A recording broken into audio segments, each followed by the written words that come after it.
Ada sebuah kisah tentang seorang bapak tua yang bijaksana yang tinggal di sebuah desa kecil di tepi hutan. Suatu hari, penduduk desa dilanda ketakutan karena seekor harimau buas sering muncul dan memangsa ternak mereka. Mereka mencoba mengusirnya, bahkan memburunya, tetapi harimau itu selalu kembali dengan luka yang semakin parah. Bapak tua itu, yang dikenal sebagai seorang tabib dan penyayang hewan, merasa kasihan pada harimau tersebut. Ia meyakini bahwa harimau itu menjadi buas bukan karena jahat, melainkan karena kesakitan. Dengan hati-hati, ia membawa beberapa ramuan obat dan pergi ke hutan sendirian untuk menemui sang harimau. Ketika akhirnya ia menemukan harimau itu di sebuah gua, harimau tersebut menggeram marah, tetapi tubuhnya lemah. Bapak tua itu tetap tenang dan perlahan mendekat. Ia melihat ada luka besar di kaki harimau, mungkin terkena perangkap pemburu. Dengan penuh kasih, ia berbicara lembut kepada harimau itu, menenangkan hatinya. Setiap hari, bapak tua itu kembali ke gua dengan membawa obat dan makanan. Awalnya, harimau itu tetap waspada, tetapi lambat laun ia mulai mempercayai sang tabib. Ia tidak lagi menggeram, bahkan sesekali menjilat tangan bapak tua itu sebagai tanda terima kasih. Beberapa minggu berlalu, luka harimau mulai sembuh, tenaganya kembali, tetapi ada yang berubah. Harimau itu tidak lagi buas seperti sebelumnya. Ia tidak lagi menyerang ternak desa, seolah memahami bahwa bapak tua dan penduduk desa bukanlah musuhnya. Namun, tidak semua orang di desa mempercayai harimau itu. Mereka masih takut dan ingin memburunya. Bapak tua lalu mengajak mereka melihat sendiri perubahan sang harimau. Dengan keberanian, ia berjalan ke hutan, diikuti oleh beberapa penduduk desa. Saat mereka tiba di gua, harimau itu keluar perlahan, tetapi tidak menunjukkan tanda-tanda agresif. Sebagai bukti, bapak tua mengelus kepala harimau itu dengan lembut. Penduduk desa terkejut melihatnya. Mereka akhirnya sadar bahwa harimau itu bukan lagi ancaman, melainkan makhluk yang juga bisa mengerti kebaikan. Sejak saat itu, harimau itu tidak lagi mengganggu desa. Ia tetap tinggal di hutan, tetapi sesekali terlihat mengamati dari kejauhan saat bapak tua berjalan di tepi hutan, seakan mengawasi dan menjaga orang yang telah menolongnya. Setelah harimau itu sembuh sepenuhnya, bapak tua tetap mengunjunginya dari waktu ke waktu. Ia membawa makanan dan duduk di dekat gua tempat harimau itu tinggal. Harimau tersebut, yang dulunya dikenal sebagai makhluk buas, kini berubah menjadi lebih tenang. Kadang-kadang, ia mendekat dan duduk di samping bapak tua, seolah menemani. Penduduk desa yang dulu takut, mulai terbiasa melihat kedekatan mereka. Anak-anak yang penasaran mengikuti bapak tua ke hutan. Meskipun tetap menjaga jarak, mereka ingin melihat sendiri bagaimana seekor harimau yang dulu mengancam desa, kini menjadi sahabat bagi bapak tua itu. Suatu hari, sekelompok pemburu asing datang ke desa.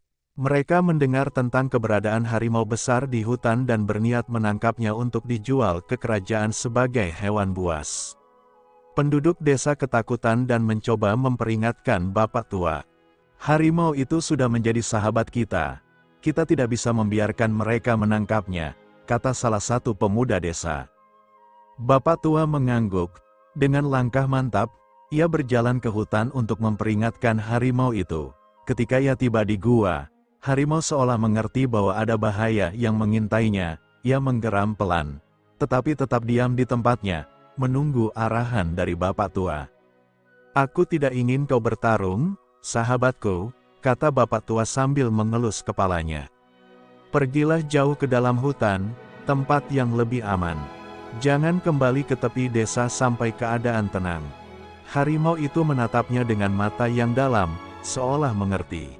Dengan langkah perlahan, ia berbalik dan menghilang ke dalam kegelapan hutan. Ketika para pemburu tiba di tempat persembunyian harimau, mereka hanya menemukan jejak kaki yang mengarah jauh ke dalam hutan. Mereka mencoba mengejarnya, tetapi hutan terlalu lebat dan berbahaya bagi mereka. Akhirnya, mereka menyerah dan pergi dari desa. Sejak hari itu, harimau tidak lagi sering terlihat di tepi desa, Tetapi bapak tua tahu bahwa sahabatnya masih ada di sana, mengawasi dari kejauhan. Kadang-kadang, pada malam hari, terdengar auman dari dalam hutan, bukan sebagai ancaman, tetapi sebagai tanda bahwa ia masih hidup, bebas, dan tetap mengingat manusia yang pernah menyelamatkannya. Tahun demi tahun berlalu, bapak tua semakin menua, dan kekuatannya mulai berkurang. Meski begitu, ia masih sering berjalan ke tepi hutan, duduk di bawah pohon besar tempat ia biasa bertemu dengan harimau sahabatnya. Kadang-kadang, ia berbicara ke arah hutan, seolah harimau itu masih mendengarkan. Penduduk desa kini tidak lagi takut pada harimau. Mereka menganggapnya sebagai penjaga hutan, sahabat tersembunyi yang tidak pernah mengganggu manusia.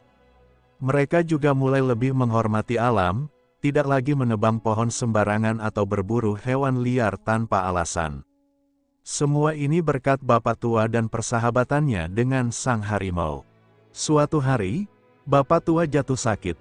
Tubuhnya terlalu lemah untuk berjalan ke hutan seperti biasa, ia hanya bisa berbaring di rumahnya, dikelilingi oleh penduduk desa yang merawatnya dengan penuh kasih. Namun, hatinya merasa ada sesuatu yang kurang, ia ingin melihat sahabatnya sekali lagi. Malam itu, ketika bulan bersinar terang, terdengar suara langkah berat di tepi desa. Beberapa penduduk yang berjaga terkejut saat melihat sesosok bayangan besar muncul dari hutan. Itu adalah harimau. Ia berjalan perlahan, tidak menunjukkan tanda-tanda ingin menyerang. Dengan penuh kehati-hatian, penduduk membiarkannya lewat, karena mereka tahu ini bukan harimau biasa, ini adalah sahabat bapak tua. Harimau itu berjalan menuju rumah bapak tua dan duduk di luar pintu, mengeluarkan suara pelan, seperti panggilan lembut. Seolah mendengar panggilan itu, bapak tua membuka matanya dengan susah payah. Dengan bantuan penduduk, ia dibantu duduk di ambang pintu. "Ah, kau datang juga," katanya dengan suara lemah, tetapi penuh kebahagiaan. Harimau itu mendekat, menundukkan kepalanya di dekat bapak tua. Dengan tangan gemetar, bapak tua mengelus kepala sahabatnya untuk terakhir kalinya. Tidak ada kata yang perlu diucapkan, hanya ada keheningan yang penuh makna di antara mereka. Beberapa hari kemudian, bapak tua menghembuskan napas terakhirnya. Seluruh desa berduka, tetapi mereka juga merasa bangga karena telah mengenal seseorang yang begitu baik dan bijaksana. Setelah kepergian bapak tua, harimau itu tidak pernah lagi terlihat di desa. Namun, setiap malam bulan purnama, beberapa penduduk mengaku mendengar auman dari dalam hutan, lebih dalam dari biasanya, seperti nyanyian kesedihan yang mengiringi perpisahan. Sejak kepergian bapak tua, desa itu tetap hidup dalam damai, tetapi ada sebuah rasa kosong yang menyelimuti. Banyak dari penduduk yang merasa kehilangan, terutama mereka yang pernah dirawat oleh bapak tua. Keberadaan harimau yang dahulu sering muncul di tepi desa, kini menjadi kenangan yang semakin pudar. Namun, tak seorang pun dari mereka yang melupakan ajaran bapak tua tentang cinta, pengertian, dan keseimbangan dengan alam. Suatu hari, bertahun-tahun setelah bapak tua meninggal, sebuah kejadian aneh terjadi. Seorang pemuda dari desa, yang dulunya sering mendengar cerita tentang persahabatan bapak tua dengan harimau, memutuskan untuk pergi ke hutan. Ia merasa bahwa mungkin ada sesuatu yang bisa ia pelajari dari hutan yang tidak pernah dipahami oleh penduduk desa sebelumnya. Hubungan antara manusia dan alam, serta makhluk-makhluk liar yang ada di dalamnya. Pemuda itu menghabiskan waktu berhari-hari di dalam hutan, berjalan menyusuri jalur yang biasa dilalui bapak tua. Pada suatu malam, di bawah cahaya bulan purnama, dia merasakan sesuatu yang aneh. Dari jauh, di tengah hutan, terdengar suara langkah yang berat, diiringi dengan deru nafas dalam, sebuah tanda bahwa ada sesuatu yang besar mendekat. Dia ingat akan cerita-cerita lama yang diceritakan oleh orang-orang tua tentang harimau yang tidak pernah kembali ke desa setelah meninggalnya bapak tua. Namun, kali ini, suara itu terasa berbeda. Seolah-olah bukan hanya seekor harimau biasa yang berjalan mendekat, tetapi seperti suatu roh yang penuh penghormatan. Dengan hati yang berdebar, Pemuda itu mengikuti suara itu sampai akhirnya ia melihat sebuah pemandangan yang luar biasa. Di tengah hutan, di bawah pohon besar, harimau itu berdiri dengan anggun. Meski terlihat lebih tua dan lebih lemah dibandingkan ketika masih sering terlihat di sekitar desa, tatapan mata harimau itu penuh kebijaksanaan, hampir seperti mata seorang manusia. Pemuda itu merasa jantungnya berdegup kencang, tetapi ia tidak takut. Harimau itu mengangkat kepalanya dan mengarahkan pandangannya ke pemuda itu. Sekali lagi, tidak ada kata-kata yang diucapkan, hanya ada perasaan yang dalam dan kuat mengalir di antara mereka. Pemuda itu merasakan seolah-olah harimau itu mengenalinya, seolah-olah ada ikatan yang tidak terucapkan di antara mereka, warisan dari sang bapak tua. Dalam kesunyian malam itu, pemuda itu merasa seperti dia bukan hanya berbicara dengan harimau, tetapi juga dengan roh sang bapak tua yang masih hidup dalam alam, dalam kedamaian, dan dalam persahabatan mereka.